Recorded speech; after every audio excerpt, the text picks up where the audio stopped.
Although I really wasn't too popular in elementary school or in middle school, I finally made a few friends in high school. I guess I couldn't claim to have been popular, but at least I had a few friends to hang out with.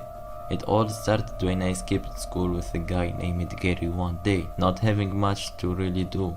We went around to the guitar shops and played guitar. I guess he didn't know that I played, and when he knew that I did, we ended up spending a lot of more times hanging out. I also met some of his friends too.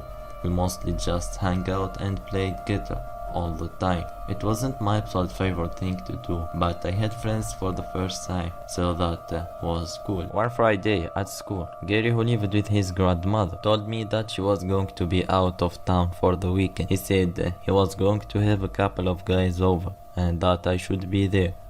Of course, I was so happy to have something to do. Gary's grandmother lived right on the edge of town.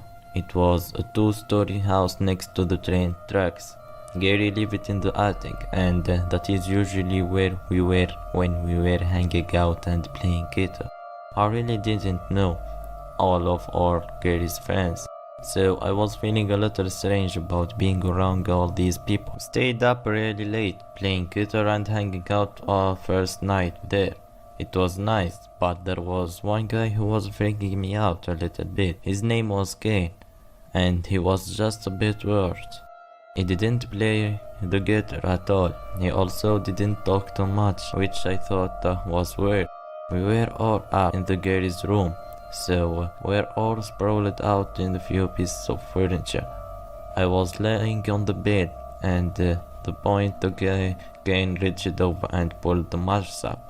Without actually asking for Gary's permission, he got out of his dirty magazines and began looking through them, while the other ones played guitar. That just struck me as weird. Even weirder, he didn't really interact well with any of us when he was looking at the magazines. However, occasionally I would catch him looking up from his magazines and staring at me.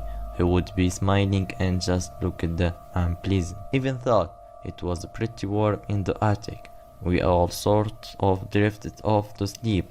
At some point, it wasn't unusual, but I had a hard time sleeping in Gary's bed.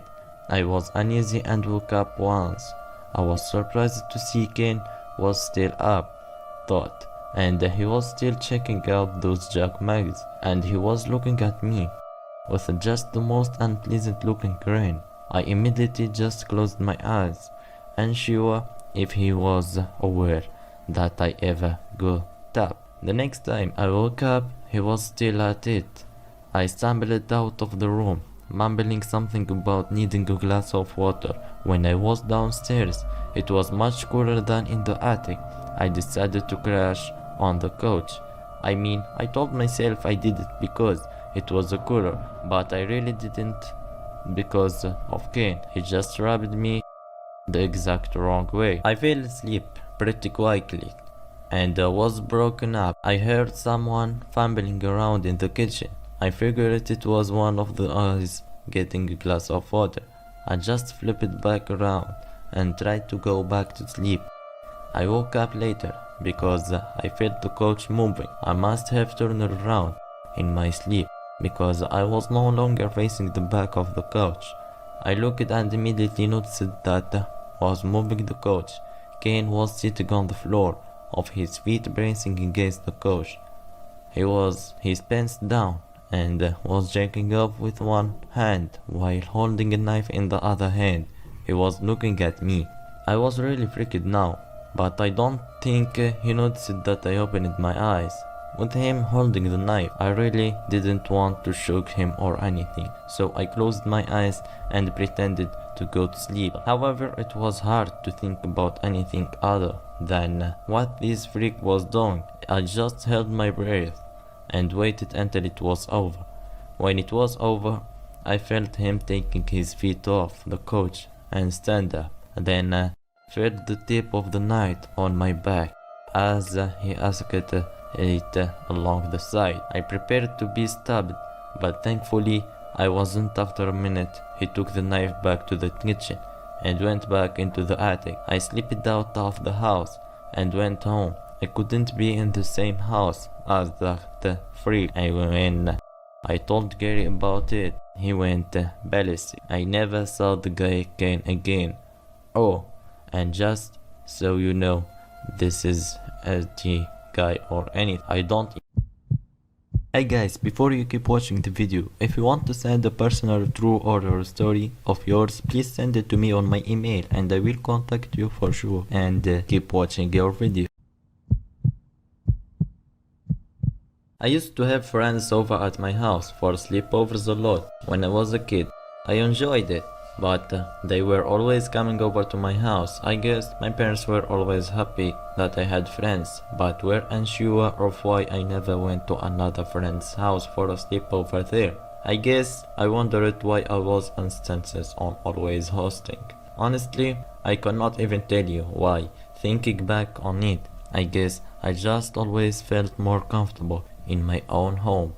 Even when we went to visit relatives, I always had a hard time sleeping in another bed. When I was around 12 years old, my friend Bobby's mother would not let him come over and spend the night, but she told him it was alright if I came over and spent the night. I was really in the mood for a sleepover, so I went ahead and did it. The night actually went really well.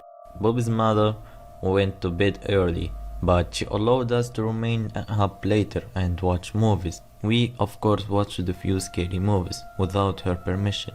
Bobby assured me that his mom slept like a rock and would not be woken up by the movie. By the time we were done, we were both tired and really scared. Hey, you wanna see our... Hey, you wanna try doing the Candyman thing? Bobby asked me. I guess I should have mentioned that the last movie watched was Candyman.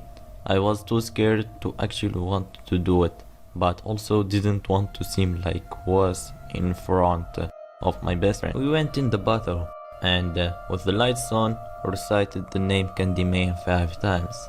We paused before the last one. I guess we were trying to test the other one to see if we would go through it with it or no. We did finally get it out.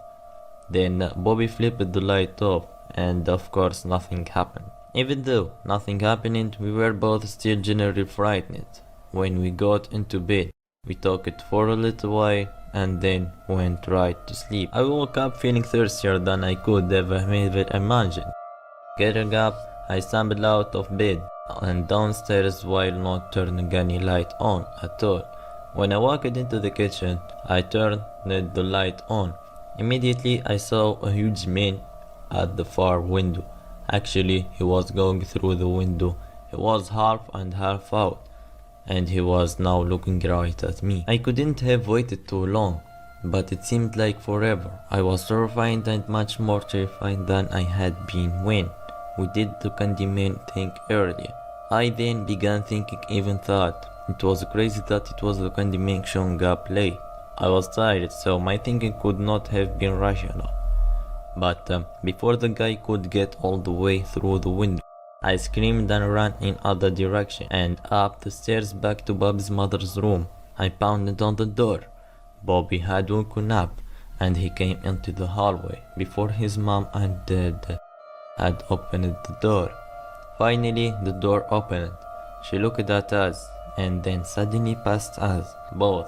Bobby and I turned and noticed the man reaching the top of the stairs. Quickly, she ushered us into the room and locked the door. She called 911 and then grabbed her gun from the closest.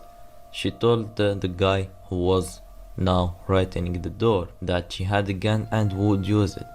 That didn't deter him until she fired off a shot. He ran off. When the police got there, it turns out that Bob's mother knew the man. He was an ex who was now stalking her. Her violating restraining order to back into the house and get her. He was quickly arrested, and I never had a sleepover at anyone's else house ever.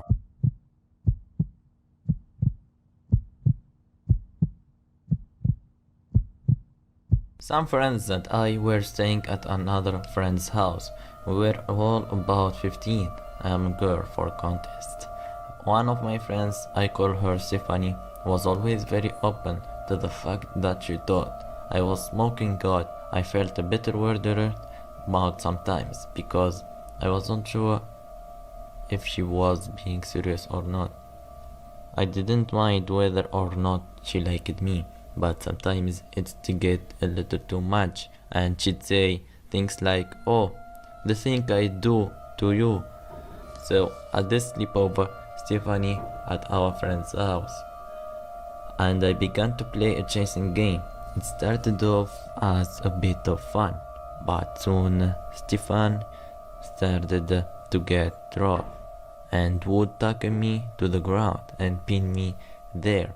I was genuinely a little bit scared, and the other girls started to notice that it was a little bit too close for comfort too, so we did what we had to do. We each grabbed one Stefan's limbs and proceeded to tie her arms behind her back and her legs together. It took a good 20 minutes because Stephanie is very strong and quite persistent. Eventually, we managed to keep her down and we proceeded to watch television. That is until somehow Stephanie managed to escape. This was like an horror film stuff. We all ran upstairs. The three other girls made it to a bedroom and I ran to the bathroom. I locked myself inside and Stephanie started banging on the door. I don't know how long I wasn't there for, but it started to get bright and Stephanie was outside the whole time, waiting for me to come out. I slept in the bathtub that night.